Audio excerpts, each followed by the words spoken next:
Jesus tells us a parable about what the kingdom of heaven is like. Matthew chapter 22. He says, the kingdom of heaven is like unto a certain king, which made a marriage for his son.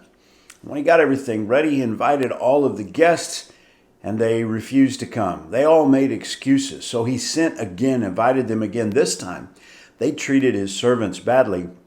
They even killed some. Well, the king was so angry with them, he sent his armies, and he destroyed those guests. And then he gave instruction to his servants. He said, go ye therefore into the highways, and as many as ye shall find, bid to the marriage. So those servants went out into the highways and gathered together all, as many as they found, both bad and good. And the wedding was furnished with guests. And so the next verse tells us what happens when the king comes in and he views the guests that are there. When the king came in to see the guests, he saw there a man which had not on a wedding garment. And he saith unto him, Friend, how camest thou in hither with not having a wedding garment?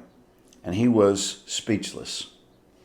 Then said the king to the servants, Bind him hand and foot, and take him away, cast him into the outer darkness.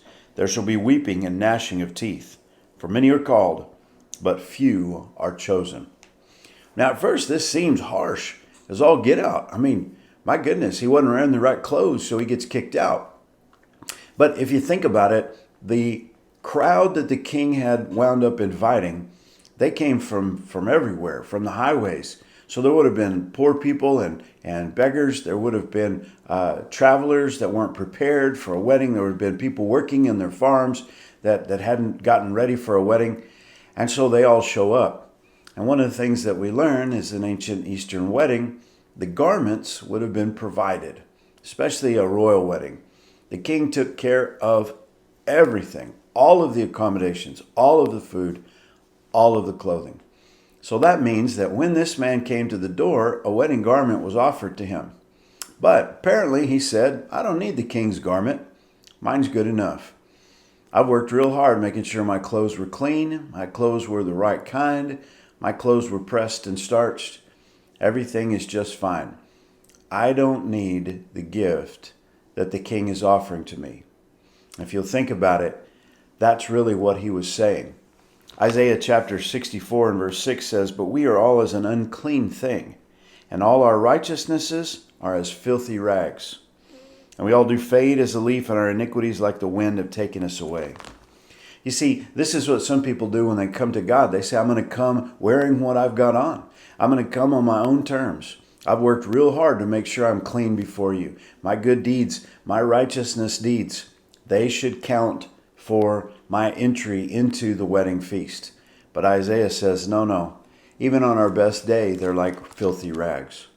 No, instead, what we must do is come in what we're wearing. But as soon as we enter into that wedding, what we've got to do is receive the garment of righteousness that's provided for us.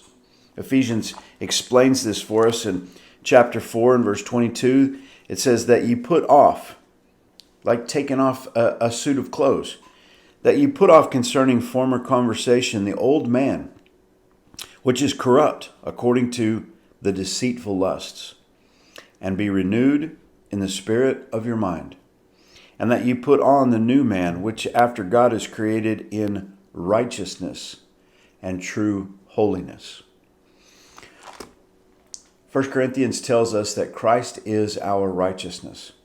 And when we are invited into God's kingdom, we must put off our old ideas of righteousness, our old rituals, our old religions, our old good deeds, and we must receive the garment of righteousness that's acceptable to God. And that is the righteousness of the Lord Jesus Christ. The good news is it's a gift. It's not something we work for, earn, or attain. It's a gift from God given to us. And so don't be like that man at the wedding who said, my clothes are good enough. No. Come to God and put off that old man and put on the new man, the new righteousness, which is a gift from God. God bless you. Have a great day.